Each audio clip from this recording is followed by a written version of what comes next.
অনুরাগের ছোঁয়া ধারাবাহিকের আজকের পর্বে আমরা দেখতে পারবো সূর্য দীপাকে বলতে থাকে, আমার আর এখন কোনো কষ্ট হবে না, আমি এখন সম্পূর্ণ সুস্থ, আমার সব কিছু মনে আছে। আমার তো এটা ভেবে কষ্ট হয় যে যখন আমার কোনো কিছু মনে ছিল না তুমি তো সুস্থ ছিলে, স্বাভাবিক ছিলে, তুমি যতবার আমার কাছে এসেছো আমি তোমাকে দূরে ঠেলে দিয়েছি, আমার কোনো কিছু মনে ছিল না, কিন্তু আমার যে কি হয়েছে ওষুধের রিয়াকশনে এমনটা হয়েছে। তুমি এসে বারবার বলতে তুমি দীপা, কিন্তু আমি তোমাকে চিনতাম না।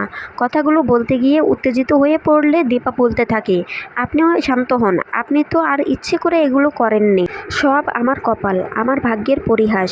সূর্য বলতে থাকে, আমি সবসময় ভাবতাম তুমি আমার সাথে আছো।